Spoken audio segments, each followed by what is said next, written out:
Planning a trip to Bali but confused about which visa you need?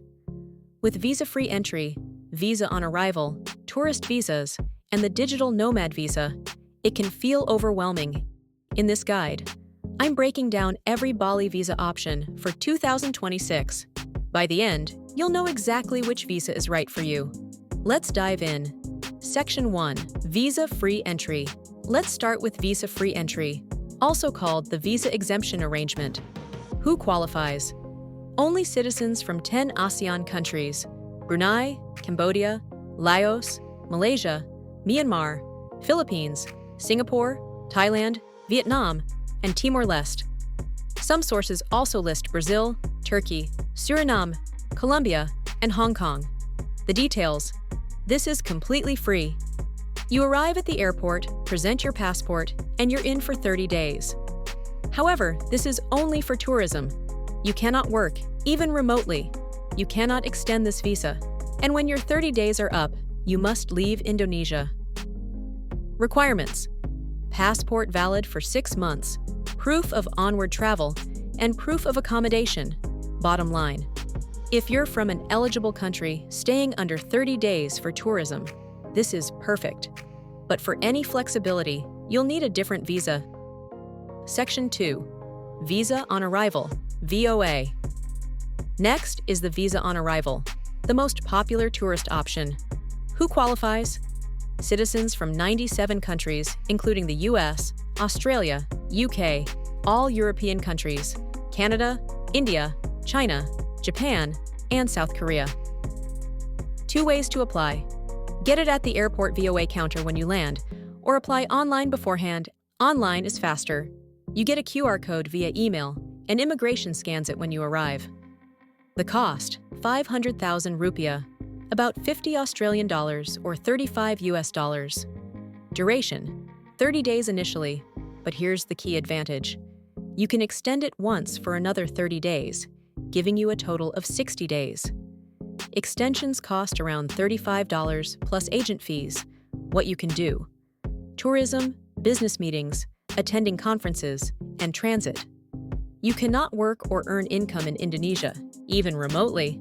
Requirements: passport valid 6 months with 2 blank pages, proof of onward travel, and proof of accommodation.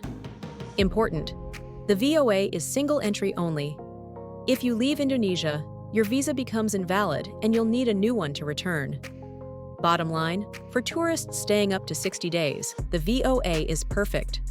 It's affordable, easy, and covers most nationalities.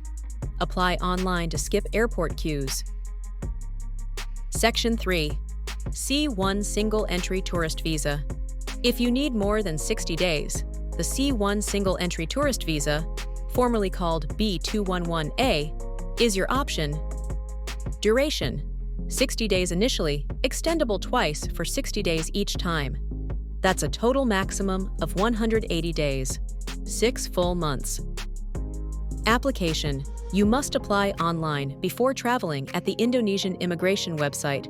Processing takes 7 to 14 days. You cannot get this on arrival. The cost: official fees are $100 to $150 for the initial visa, plus $50 to $75 per extension.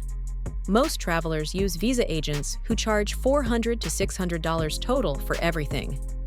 Requirements: passport valid 6 to 12 months, passport photos, proof of travel and accommodation, and bank statements showing $2,000 minimum balance. The visa requires a sponsor, either your bank statement or a visa agent's company. Extension process: all extensions require in-person biometric registration at an immigration office. Fingerprints and photos you can no longer extend fully online. Start the process 7 to 14 days before your visa expires. What you can do: tourism, visiting family, attending events and conferences. You cannot work for Indonesian companies or earn income in Indonesia. Bottom line: planning 2 to 6 months in Bali? This is your visa. More expensive than VOA, but gives you serious time and flexibility. Section 4. E33G Digital Nomad Visa. Now for the newest option, the E33G Remote Worker Visa, launched in 2024. What is it? Indonesia's official digital nomad visa for remote workers employed by overseas companies. It's a KIDIS temporary residence permit valid for 1 full year, with multiple entries allowed. Who qualifies? You must be 18 plus, employed by a company registered outside Indonesia, not a freelancer with multiple clients. You need to earn at least $60,000 per year and maintain a $2,000 bank balance for 3 months. Passport must be valid 18 months with 3 blank pages. Critical restrictions. You cannot work for Indonesian companies, sell goods or services in Indonesia, or accept payment from Indonesian sources. Violations result in deportation. Tax status. 0 Indonesian income tax on your foreign income. However, if you stay 183 plus days in a year, consult a tax professional. The cost. Official cost is around $315 total, $150 for the e-visa application, and $165 for KIDIS permit fees. Visa agencies charge $600 to $1,000, but handle everything. Application. Apply online. Processing takes 7 to 14 days. You receive an e-visa with QR code, which you must use within 90 days by entering Indonesia. Can you extend? No. It's valid for 1 year only and not extendable. When your year ends, you must leave Indonesia and reapply from outside the country if you want to return. Bottom line. For digital nomads with stable employment earning over $60,000 yearly, this is perfect. It's legal, allows multiple entries, and gives you a full year, but freelancers won't qualify. Section 5. Extensions and penalties. Quick notes on extensions and what happens if things go wrong. VOA extensions. Extend once for 30 days. Start the process 7 days before expiry. Visit an immigration office or use a visa agent. Most people use agents to avoid long wait times. C1 extensions. Extend twice for 60 days each. You must visit an immigration office for biometric registration, fingerprints and photos. Start 7 to 14 days before expiry. Overstay penalties. Do not overstay. Fines are 1 million rupiah per day, about $65 per day. Serious overstays mean detention, deportation, and re-entry bans. Take this seriously. Using agents. Most expats use visa agents for extensions. They charge $50 to $150, but handle all paperwork and queuing, often worth it for the time saved. Section 6. Essential tips. 5 essential tips before you go. 1. Apply early. C1 visas need 3 weeks. E33G needs 4 weeks before travel. 2. Use official websites only. I will leave the links for the official sites in the description below. 3. Keep copies. Print and save digital copies of your visa, passport, tickets, and accommodation. 4. Understand work restrictions. Tourist visas ban all work including remote work. Only E33G allows it. Don't risk deportation. 5. Plan extensions early. Don't wait until the last week.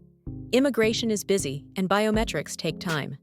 Keep in mind, all travelers going to Bali will need to complete the All Indonesia Declaration Card.